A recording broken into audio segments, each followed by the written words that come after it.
10वां परिच्छेद। मृत्युंजय के उस आलोकित भवन का आलोक वैसा ही रहा। सजीवता में कमी अवश्य हो गई थी। अनावश्यक अतिथियों के चले जाने के बाद नाटक के प्रधान अभिनेता ही रह गए। योगी कुमारगिरी, विशाल देव, चित्रलेखा, बीजगुप्त और श्वेतांग। केवल इन्हीं व्यक्तियों को मृत्युंजय ने रोक लिया था। थोड़ी देर तक मौन रहने के बाद मृत्युंजय ने बीजगुप्त का हाथ पकड़ा। उन्होंने भरे हुए गले से कहा, सामंत, बीजगुप्त इस उत्सव में एक बड़ा रहस्य छिपा था और उस रहस्य से तुम्हारा बड़ा घनिष्ठ संबंध है। इतना कहकर उन्होंने यशोधरा की ओर अर्थ भरी दृष्टि से देखा। बीजगुप्त का मुख उतर गया। चित्रलेखा मुस्कुराई। और मुझे पूर्ण आशा है कि वृद्ध मृत्युंजय की बात अस्वीकृत न होगी। मृत्युंजय के भावों की था प्राय सब व्यक्तियों ने पा ली थी। फिर भी बीजगुप्त ने कहा, देव, स्वीकार करना अथवा न करना प्रस्ताव की उपयुक्तता और परिस्थिति के अनुकूलता पर निर्भर होता है। आपका प्रस्ताव जैसा होगा उसके अनुसार मेरा उत्तर भी होगा। मृत्युंजय ने देर तक सोचा। बीजगुप्त, तुम्हारा विवाह अभी नहीं हुआ है। बीजगुप्त ने सुना और चित्रलेखा की ओर देखा। क्या उत्तर दे? वह यह निर्णय न कर सका। बात ठीक थी, पर साथ साथ बीच के मतानुसार गलत भी थी, शास्त्रानुसार नहीं। इस बार कुमारगिरी ने गंभीर स्वर से कहा, युवा, क्या शास्त्र अविहित भी विवाह हो सकते हैं? बीजगुप्त ने कहा, स्त्री और पुरुष के चिर स्थायी संबंध को ही विवाह कहते हैं। कुमारगिरी हंस पड़े। पर विवाह शब्द समाज द्वारा निर्मित है। शास्त्र और स्त्री और पुरुष के संबंध को पवित्र बनाकर समाज में मान्य करा देता है। बीजगुप्त, तुम अर्ध सत्य की शरण ले रहे हो। बीजगुप्त ने उसी गंभीरता से कहा, योगीराज, सत्य आधा नहीं होता, वह पूर्ण होता है। पर वह तर्क वितर्क का समय नहीं है, इसलिए इस समय उत्तर देना अनुचित होगा। इतना कहकर बीजगुप्त ने मृत्युंजय से कहा, आर्य, मैंने कहा था कि मेरा विवाह शास्त्रानुसार नहीं हुआ है। इसको स्पष्ट कर देना आवश्यक होगा। लोक की दृष्टि में मैं अविवाहित हूँ, पर मैं वास्तव में विवाहित हूँ। चित्रलेखा मेरी पत्नी है। यद्यपि चित्रलेखा का प्राणीकरण मैंने शास्त्रानुसार नहीं किया है और समाज के नियमों के अनुसार कर भी नहीं सकता हूँ, फिर भी मेरा और चित्रलेखा का संबंध पति और पत्नी का सा है। मैं प्रेम में विश्वास करता हूँ और ऐसी स्थिति में मेरा अविवाह करना असंभव है, क्योंकि मेरे प्रेम की अधिकारिणी कोई दूसरी स्त्री नहीं हो सकती। जिस समय बीजगुप्त कह रहा था उसकी दृष्टि नीचे थी। मृत्युंजय ने कहा, बीजगुप्त, तुम्हारा कहना संभव है, उचित हो, पर जिस समय लोग तुमको अविवाहित कहता है उस समय तुम अविवाहित हो। रही विवाह करने की बात, वहां तुमसे मैं तुम्हारा ध्यान इस और आकर्षित करा सकता हूँ कि विवाह पुत्रोत्पत्ति के लिए होता है, इसलिए आवश्यक है। चित्रलेखा की संतान बीजगुप्त की संतान न होगी और न वह संतान बीजगुप्त की उत्तराधिकारी हो सकती है। कभी इस पर विचार किया है? वास्तव में बीजगुप्त ने इस पर विचार न किया था। बीजगुप्त ने इसका कोई उत्तर न दिया। वह उसके लिए बिल्कुल नई समस्या थी। मृत्युंजय इस बार चित्रलेखा की ओर मुड़े। देवी चित्रलेखा, तुम विदुषी हो। तुम में अधिक कहना व्यर्थ है। तुम बीजगुप्त की परिस्थिति को अच्छी तरह से समझती हो। चित्रलेखा अभी तक मौन थी। इस बार उसने उत्तर दिया, आर्य श्रेष्ठ, तुम्हारा कथन सर्वथा उचित है।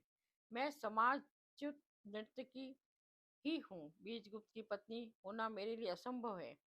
ऐसी स्थिति में मैं वह करने को प्रस्तुत हूँ जिससे बीजगुप्त का भला हो, पर आप इतना जानते हैं कि ऐसा करने में मुझे बड़ा त्याग करना पड़ेगा। त्याग करना पड़ेगा नर्तकी? कुमारगिरी मुस्कुराए। बड़ी विचित्र बात कह रही हो। तुम संभवतः अपनी मन प्रवृत्ति को भूल रही हो। तुमने एक बार मुझसे कहा था कि तुम विराग के जीवन को अपनाना चाहती हो। उसके लिए यह सबसे अच्छा अवसर है। कुमारगिरी की इस बात पर गीत गुप्त चौंक पड़ा।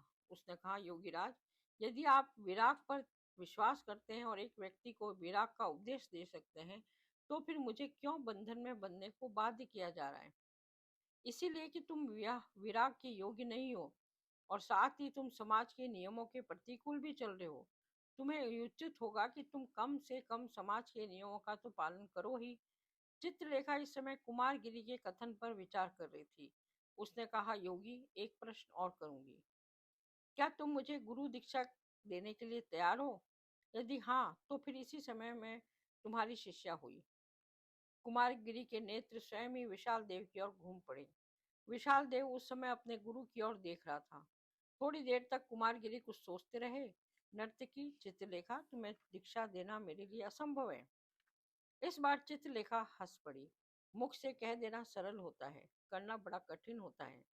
योगी, तुम्हारे लिए विराग चाहे जितना सरल हो, पर मेरे लिए कठिन है। अकेली विराग के क्षेत्र में विचरना मेरे लिए असंभव सा है। अभी तक अनुराग के क्षेत्र में हूँ, और संसार भले ही उस क्षेत्र को पवित्र न माने, पर ईश्वर के आगे, मेरे आगे वह क्षेत्र पवित्र है। उससे बाहर निकलने के अर्थ होते हैं दूषित क्षेत्र में पदार्पण करना, और व्यर्थ पाप करने के लिए मैं प्रस्तुत नहीं हूँ।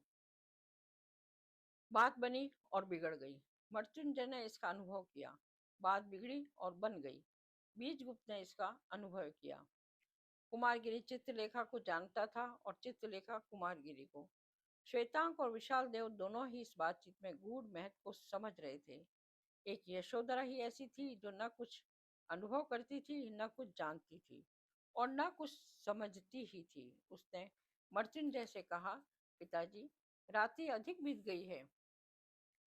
वृद्ध मृत्युंजय ने अपनी पुत्री की ओर देखा, फिर चित्रलेखा की ओर। दोनों में कितना भेद है। एक देवी थी, दूसरी दानवी। एक शांति थी, दूसरी उन्माद। और बीजगुप्त परिस्थिति चक्र का एक अभागा शिकार, पर साथ ही मनुष्यता से पूर्ण मनुष्य। मृत्युंजय ने चित्रलेखा से कहा, तुम्हारे क्षेत्र को अपवित्र कौन कहता है? जो कुछ तुम कर रही हो वह अपनी मना प्रवृत्ति के अनुसार। और मैं यह भी जानता हूँ कि तुम्हारा सारा व्यवहार प्रेम का है। प्रेम के क्षेत्र में अपवित्रता का कोई स्थान नहीं है। पर देवी, क्या वह मनुष्य जिसे तुम प्रेम करती हो यदि ठीक मार्ग पर न हो, तो उसको ठीक मार्ग पर लाना तुम्हारा कर्तव्य नहीं है? प्रेम में त्याग की आवश्यकता होती है, और बीजगुप्त के लिए जो त्याग तुम करोगी वह महान होगा। बात जिस ढंग से कही गई थी उसका चित्रलेखा पर प्रभाव पड़ा। बीजगुप्त में बोल उठा, आर्य श्रेष्ठ, चित्रलेखा से यह कहना व्यर्थ है। बनना और बिगड़ना उसका उत्तरदायित्व मुझ पर है। चित्रलेखा ने मुझे बना सकती है, न बिगाड़ सकती है। और मैं अपने लिए यह कह सकता हूँ कि मेरा और चित्रलेखा का संबंध अमर है। बीजगुप्त उठ खड़ा हुआ, पर चित्रलेखा बैठी ही रही। उसने कहा, आर्यश्रेष्ठ, तुम जो बात कह रहे हो वह ठीक हो या न हो, पर मुझे यह कहना होगा, और यह करना होगा, अपने लिए नहीं वरन बीजगुप्त के लिए। इतना विश्वास रखो। चित्रलेखा ने यशोधरा की ओर देखा, और आर्यश्रेष्ठ, तुम्हारी कन्या के लिए बीजगुप्त अच्छा वर है। यह विवाह सबसे सुंदर होगा। इतना कहकर चित्रलेखा ने बीजगुप्त से कहा, बीजगुप्त, तुम्हें यशोधरा सी पत्नी मिलना असंभव है। आज से तुम्हारा और यशोधरा का संबंध पक्का हो गया। बीजगुप्त उस समय द्वार के पास खड़ा था। चित्रलेखा, तुम्हारा कहना अनुचित है, और यह मेरे लिए असंभव है। इस समय मैं इतना ही कह सकता हूँ, अच्छा आर्यश्रेष्ठ, विदा। इतना कहकर बीजगुप्त मृत्युंजय के भवन से बाहर चला गया। चित्रलेखा उठ खड़ी हुई। आर्यश्रेष्ठ, आप बीजगुप्त के कथन का बुरा न मानिएगा। आवेश में आकर मनुष्य भले और बुरे का ज्ञान खो बैठता है। उस समय यदि कोई दूसरा व्यक्ति उस पर अपनी धारणा बना ले तो अनुचित है। मैं आपको इतना विश्वास दिलाती हूँ कि बीजगुप्त का और आपकी कन्या का संबंध बहुत श्रेष्ठ होगा, और इस संबंध का होना आवश्यक भी है। श्वेतांग के साथ चित्रलेखा भी बीजगुप्त के पीछे पीछे चल दी। इन लोगों के चले जाने के बाद मृत्युंजय को परिस्थिति का पूर्ण ज्ञान हुआ। उन्होंने कुछ देर तक मौन रहकर कुमारगिरी से कहा, योगीराज, मेरी समझ में कुछ नहीं आया, पर इस बातचीत से इस निष्कर्ष पर पहुंच चुका हूँ कि इस नर्तकी का बीजगुप्त पर बहुत बड़ा प्रभाव है। यह अनुमान उचित है। और साथ ही नर्तकी चित्रलेखा का हृदय बहुत स्वच्छ है। इस पर कुमारगिरी मौन ही रहे। उनकी आंखें न जाने क्यों आप ही आप विशाल देव की ओर उठ गई। विशाल देव मन ही मन मुस्कुराया। मृत्युंजय ने फिर कहा, योगीराज, क्या बीजगुप्त पर अधिक दबाव डालना उचित होगा? प्रश्न यह है कि चित्रलेखा कह गई है, और कुछ वह कह गई है उसे पूरा करेगी, इतना विश्वास है। फिर भी अब यह इच्छा होती है कि बीजगुप्त को छोड़ ही दिया जाए, क्योंकि चित्रलेखा के मन को आघात पहुंचेगा। इस बार कुमारगिरी बोले, चित्रलेखा के मन को आघात पहुंचेगा, इस पर मैं विश्वास नहीं कर सकता। बहुत संभव है कि चित्रलेखा स्वयं ही बीजगुप्त को छोड़ देने पर प्रस्तुत हो, और मैं ऐसी अवस्था में बीजगुप्त का जीवन संभल जाएगा। मैं तो यहाँ तक कहूंगा कि चित्रलेखा से बीजगुप्त का संबंध टूटना ही उचित है। कुमारगिरी उठ खड़े हुए और कहा, मृत्युंजय, यशोधरा के लिए बीजगुप्त से अच्छा वर तुमको न मिल सकेगा, यह समझ लेना।